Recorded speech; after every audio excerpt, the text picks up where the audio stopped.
She replaced you overnight, not after weeks of reflection, not after the kind of honest reckoning that a real ending deserves. Overnight, like what you had was a subscription that could be cancelled and immediately replaced with a newer model. Like the specific investment you brought, the genuine presence you offered, the real and irreplaceable combination of who you actually were to her. All of it had an expiration date she had already calculated before you knew the conversation was ending. And the specific particular cruelty of overnight is not the speed itself. It is what the speed communicates. That the replacement was ready, that the exit was planned, that the grief she was supposed to feel was either absent or something she had already processed before you had the chance to. That is the thing that breaks people, not the ending, the arithmetic of the overnight. Like and subscribe to Stoic Blessing. We show up every week for the man doing the hard work. Let's get into it. The first thing to understand is what overnight replacement actually communicates. And this is where the Stoic clarity is most immediately useful, because the story Payne tells about overnight replacement is almost never accurate and almost always devastating. The story Payne tells is, she replaced you overnight because you were replaceable, because what you brought was so common, so interchangeable, so devoid of genuine distinctiveness that the slot you occupied could be filled from available inventory without meaningful loss. That story is wrong, not charitably wrong, structurally wrong, because overnight replacement is almost never a measure of the worth of what was replaced. It is almost always a measure of the emotional infrastructure of the person doing the replacing. The person who can move on overnight has not processed the previous connection. They have avoided processing it. They have reached immediately for the next available source of the feeling they require, rather than sitting with the specific discomfort that genuine endings produce in people who are willing to feel them. Marcus Aurelius wrote about the discipline of seeing things as they are, rather than as the story constructed around them suggests they are. The overnight replacement is a data point about her emotional architecture, about her specific relationship with endings, with grief, with the discomfort of genuine loss. It is not a data point about your worth. Those two things, her emotional architecture and your worth, are entirely separate variables that the story of overnight replacement tries to collapse into one. Keeping them separate is the first and most important act of Stoic clarity available to you in this moment. Comment below, I know my worth, if you're finally separating what her behavior says about her from what you know about yourself. Here is the psychology of what overnight replacement actually does to the person who experiences it on the receiving end. And naming it honestly is part of what allows you to move through it rather than around it. The overnight replacement does not just produce the grief of loss. It produces the specific additional layer of grief that comes from having the loss treated as though it was not significant enough to warrant genuine mourning. The message is layered. Not just you are gone, but your going did not require the kind of pause that genuine loss produces. And that layered message lands in a particularly painful way, because it attacks not just the connection, but the significance of the connection. Not just what was between you, but whether what was between you was real enough to matter when it ended. Epictetus taught that we suffer not from events, but from the judgments we form about events. The event is, she moved on quickly. The judgment that produces the specific additional suffering is, this means the connection was not significant. That judgment, however understandable, however emotionally compelling in the moment, is not a logical deduction from the evidence. It is a conclusion that Payne is drawing and that you are being asked to accept as fact. Fast replacement almost never indicates insignificance. It almost always indicates someone who cannot sit with genuine loss. The honest answer, examined carefully, is almost always the second one. Comment below, "I won't accept pain," if you've caught yourself treating what hurts as automatically true. Now the Stoic demand, the central one that everything else in this video is built around. The rebuilding cannot be about her. It cannot be organized around her eventual recognition of what she replaced too quickly. Because rebuilding organized around her is not rebuilding. It is waiting with a gym membership. It is performing recovery for an audience of one. And performance, however convincing from the outside, does not produce the specific, genuine, unshakable foundation that actual rebuilding creates. Performance produces a temporary structure that requires the audience it was built for to remain meaningful. Genuine rebuilding produces something that belongs entirely to you, that stands independently of her recognition, her regret, or any outcome she generates. Marcus Aurelius wrote about acting from your own values rather than from the hope of external reward. Applied here, the rebuilding is for you. The work goes into your life because your life is happening right now, and the quality of how you inhabit it is the only measure of it that is genuinely and permanently yours, not the measure of whether she eventually understands what she replaced. Your daily choices, your developing character, your growing relationship with the man you have decided to become. That measure, internal, consistent, independent, is what produces genuine rebuilding rather than the performance of it. Comment below, "I'm building for me," if the work finally stopped being about her and started being about you. Let's talk about what rebuilding actually looks like in the specific, daily, unglamorous reality of the period following overnight replacement. The real version does not begin with a dramatic decision.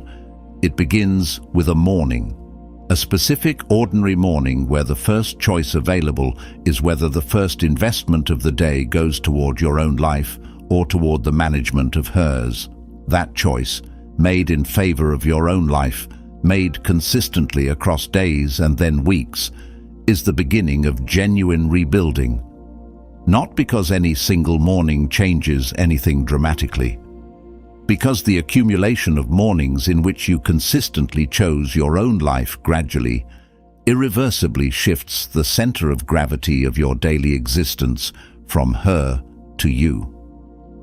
Seneca wrote that the quality of a life is determined not by its dramatic moments, but by the texture of its ordinary ones, by the specific, daily, individually unremarkable choices that collectively constitute the character of a man and the direction of a life. The rebuilding is in the texture. The workout you did when you did not feel like it. The work you invested in when the grief was loudest.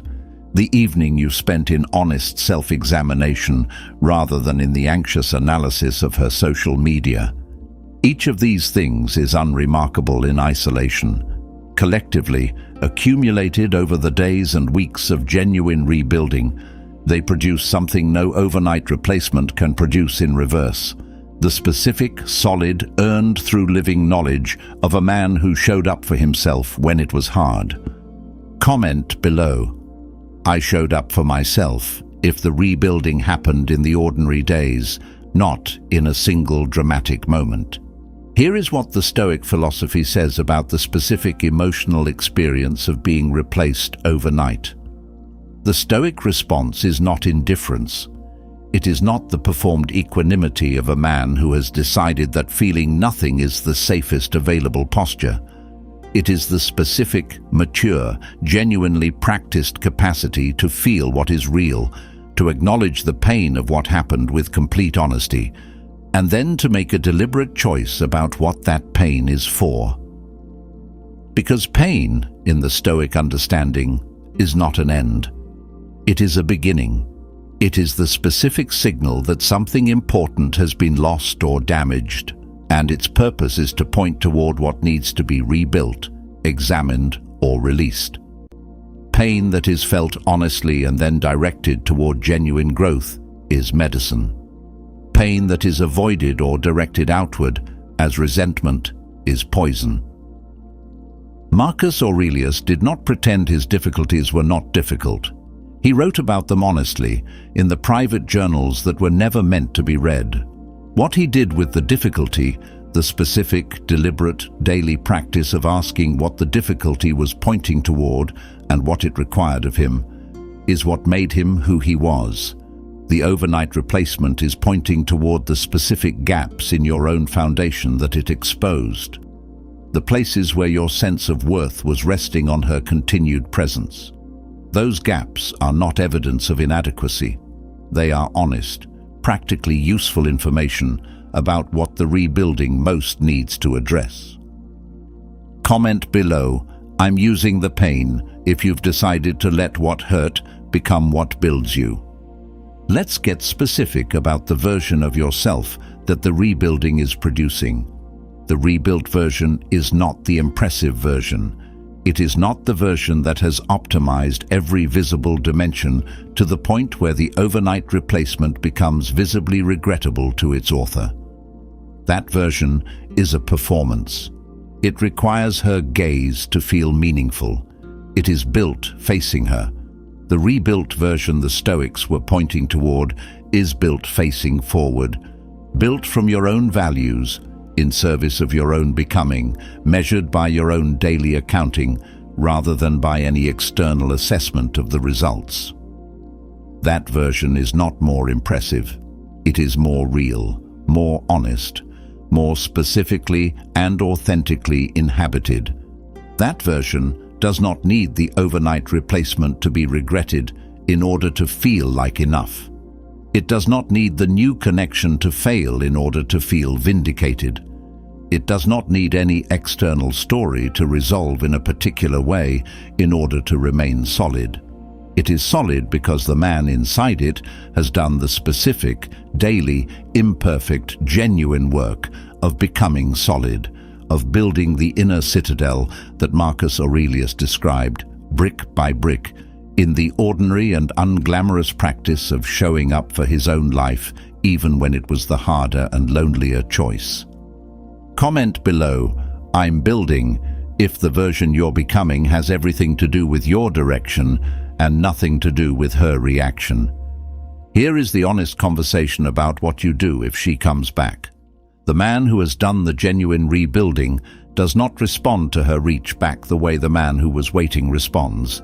He does not feel the specific flood of relief that immediately dismantles everything he built and restores the previous dynamic, as though the overnight replacement had never happened. He is warm, he is honest, he is clear, and he brings the specific, grounded presence of a man who has done the work to the specific question of what she is actually offering. The question is not, is she back? It is, what does she understand now that she did not understand when she made the overnight replacement? Not in words, in the specific, observable, behavioral evidence of someone who has genuinely processed what the replacement cost and is genuinely willing to show up differently in ways that are concrete and visible rather than merely promised. The reach that comes from genuine growth is a different offer from the reach that comes from discomfort. The man who has done the rebuilding knows the difference, not through suspicion, through clarity. Comment below, "I need to see the change if words stopped being enough and only different behavior counts." The final thing, she replaced you overnight. And that overnight, however it felt when it landed, however the specific arithmetic of it seemed to say something permanent about your significance, produced something she did not calculate for. Not your collapse, your rebuilding, the specific, daily, genuinely lived, unglamorous, irreplaceable process of a man who took one of the most specifically targeted forms of pain available in human experience and chose, not perfectly, not without struggle, to use it, to build from it, to become, through the specific fire of being treated as overnight replaceable, a man who knows with the bone-deep certainty of lived experience that he is not. That knowledge, built in the ordinary days, verified through the specific and demanding experience of choosing yourself consistently when choosing yourself was the harder option, belonging entirely to you and requiring nothing from her to remain intact, is what the rebuilding produced.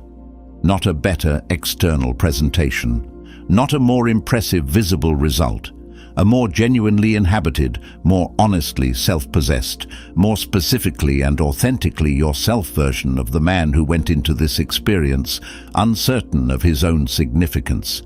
He is not uncertain anymore. Not because she eventually confirmed his significance, because he confirmed it himself, in the only way that produces certainty that actually holds.